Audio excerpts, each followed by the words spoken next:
Conversamos esta mañana con el profesor Aníbal Peña Javid. Recuerden, puede participar 0412-851-2045 y a través del Twitter @somos buenos días. Profesor, usted hablaba en la parte anterior acerca de medidas urgentes, medidas que podrían tener consecuencias sociales porque se necesita en Venezuela en estos momentos, según lo que firma, un recorte a los gastos sociales, a distintas misiones y sobre todo también a el gasto que se hace en torno a personas que no tienen o no realizan alguna actividad en específico, es decir, personas que no producen nada para nuestro país que estarían recibiendo recursos, pero también habla de medidas que se tomaron en otros países cuando se generó una hiperinflación a la cual no hemos llegado en Venezuela, medidas como por ejemplo dolarizar.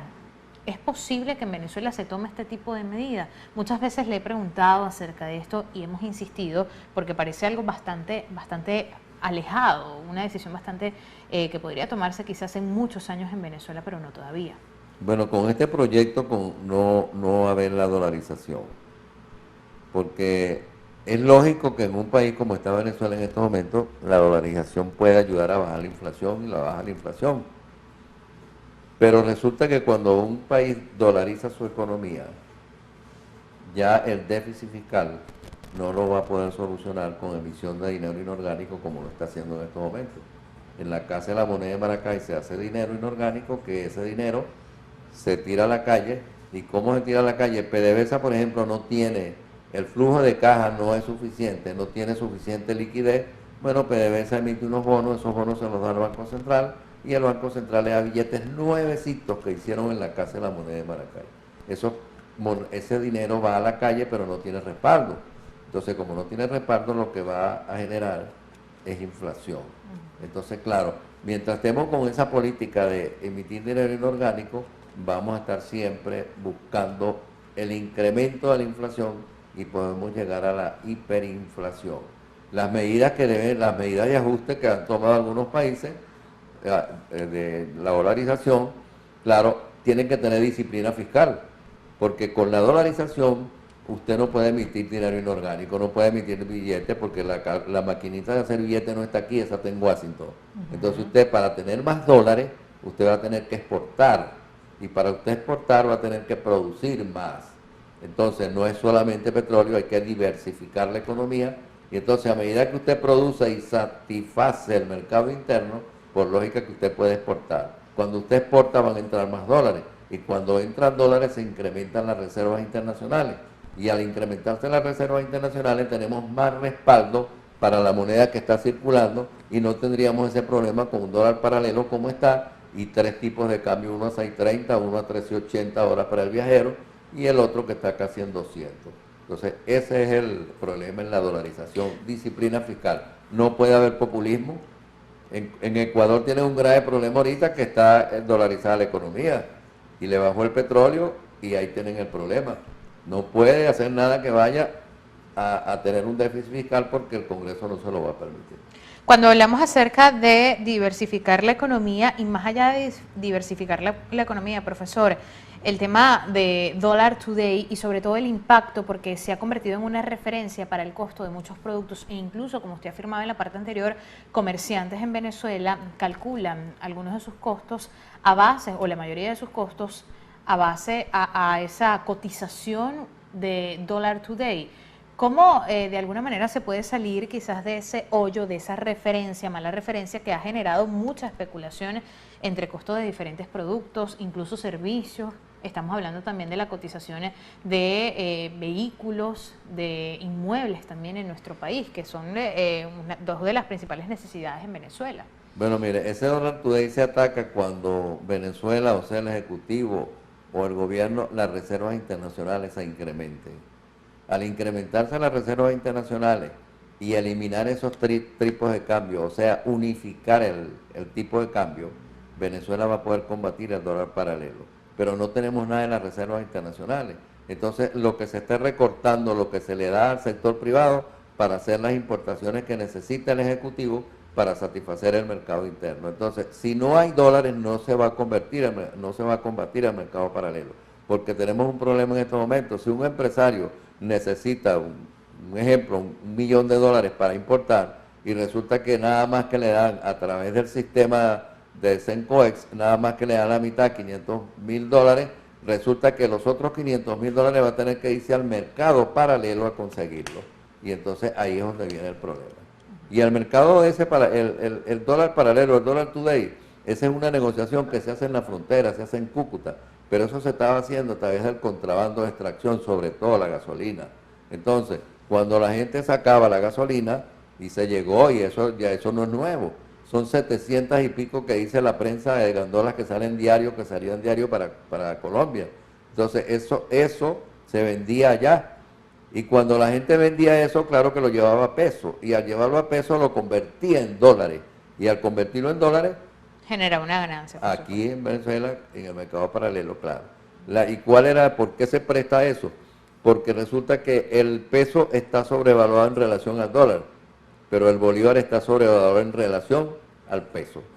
En el año 74-79, nosotros íbamos a Cúcuta, los venezolanos, y nos daban 15 bolívares, 15 pesos por bolívar.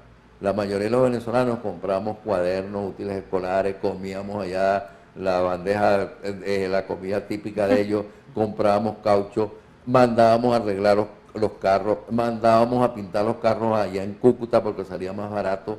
Todo era más barato para el venezolano. Y sin embargo el gobierno allá en Colombia no decía nada, porque ¿qué decía? Yo tengo producción suficiente. Si se satisface la producción interna, que la gente nuestra tenga todo y los venezolanos quieren venir a comprar, bienvenidos sean.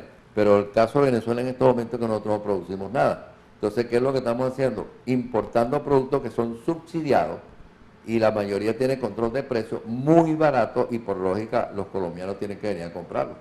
Doctor, entonces podría calificarse como una medida adecuada el cierre de la frontera, controlar la extracción o el contrabando, especialmente de combustible, hacia la frontera o directamente hacia Colombia, Cúcuta específicamente. Para mí eso no tiene ningún beneficio en relación a la economía. Y la prueba está que en San Cristóbal siguen las colas todos los días. La mayoría de los productos, si son alimentos que se sacaban por ahí, son los alimentos que están regulados, que están en la cesta alimentaria aquí, pero el problema mayor es el contrabando de extracción de gasolina, ahí es donde está todo. Que vamos a ver cómo lo controlan. Cada país se tendrá que poner de acuerdo. Si se controla el contrabando de gasolina, ¿podría quizás disminuir esa cotización de esa página Dollar Today, una mala referencia para la economía de nuestro país? Disminuiría las negociaciones que se están haciendo a través justamente de la gasolina, porque eso es lo que le está dando justamente el precio, el valor justamente a ese dólar. Pero vamos a ver cómo acaban con esa mafia, pues. Doctor, hablaba del control de precios. ¿Cree que es momento de eliminar este control de precios? Me refiero a regulaciones en torno a algunos productos. Y cuando pudiéramos hablar acerca de una liberación de los precios en Venezuela, quizá pudiera sugerir para muchos empresarios colocar el precio que quieran sin verificar, sin quizás ser sensibles a la economía de los venezolanos. La liberación de precios es lo que usted está diciendo, es lo lógico. Debe eliminarse el control de precios, debe unificarse el control de cambio. Y entonces, claro, pero para eliminarse el control de precios, por lógica, la gente va a salir a comprar. Claro. Y el bachaqueo se va a terminar, pero para eso hay que tener producción. Okay. Y para tener producción usted va a tener que dejar que la inversión extranjera venga y se haga las inversiones, se incremente el aparato productivo. Pero vendrá la inversión extranjera a este país en estos momentos con lo que está pasando. Entonces no es difícil que venga la inversión extranjera en estos momentos. La China lo hace porque está sacando beneficios. Entonces, pero la China acaba de entrar en un proceso de recesión. Y si sigue en ese proceso recesivo la China, puede ser que no tenga que cortar los financiamientos que está dando a Latinoamérica. Además del control de precio, el tema también de los tipos de cambio es importante y elemental. Economistas que han trabajado directamente con el gobierno, algunos que son diputados de la Asamblea Nacional han manifestado que es necesario inmediatamente llegar a un acuerdo, llegar a un ajuste cambiario. ¿Cree que además este ajuste cambiario pueda darse, si no este año, el próximo año, para eliminar las tasas Sencoex que están muy, muy bajas y que generan vicio a 6.30, 12.80? Sí, tres tipos de cambios. Hay un economista muy brillante, muy capacitado, que es Víctor Martínez, es del PSU, pero él ahorita no es diputado, fue ministro, y él es uno de los que dice que tiene que hacer la unificación cambiaria, tiene que haber disciplina fiscal, no se puede seguir gastando en la forma que se está gastando, regresarle a la autonomía al Banco Central de Venezuela, dejar de emitir dinero inorgánico, sino que el dinero que circule es el dinero que se ha hecho en base a la producción, pues, en base a la producción y al trabajo, porque ahí es donde está el asunto. Si usted a una persona que no está trabajando le da dinero, esa persona va a consumir, pero no hay producción suficiente para satisfacer las necesidades de ese grupo que entró que no está trabajando. Entonces nos quita justamente los alimentos a los que estamos trabajando. ¿Estamos lejos también de diversificar la economía? Bueno, ya se habló hace unos 15 días, se está hablando de la sustitución de importaciones. Y si estamos hablando de la sustitución de importaciones, quiere decir que vamos a la industrialización del país. Entonces, si vamos a la industrialización del país, por lógica que entonces sí estamos buscando la diversificación de la economía. Pero podemos diversificar la economía en estos momentos con $1 a 39 el barril cuando no lo hicimos cuando estaba a 120. Estamos buscando 5.000 millones de dólares para solucionar el problema de déficit fiscal. Eso no es para aumentar la producción petrolera. Entonces, ¿cómo se va a diversificar la economía cuando no se aprovecharon los recursos que se tuvo con un barril de petróleo a $120 el barril? ¿Usted cree que el precio del barril de petróleo que se encuentra ahorita en $39 podría descender en los próximos meses? Puede descender y puede aumentar de acuerdo a los conflictos que se den en el Medio Oriente, pero si no se dan conflictos en el Medio Oriente pueden descender, porque el problema que hay ahorita es que Estados Unidos, con la nueva tecnología que tiene, está incrementando su producción. Estados Unidos se espera que para el 2017 sea el mayor exportador de petróleo. Ya Estados Unidos no necesitaría importar, y entonces por lógica eso va. Canadá también lo está haciendo de la misma forma, el nuevo sistema que tienen de extracción a través de la fracturación de rocas, entonces eso va a incrementar la producción del petróleo. Y eso por eso es que la OPEP ha perdido el poder que tenía como cuando se inició. Profesor, vamos a hacer una breve pausa. Al regreso vamos a tratar de dar para la ciudadanía recomendaciones. ¿Qué hacer con la economía? ¿Es bueno endeudarse en estos momentos? ¿Cuáles son las recomendaciones que usted como experto puede hacer para los venezolanos? Hacemos una breve pausa y regresamos con más de esta entrevista.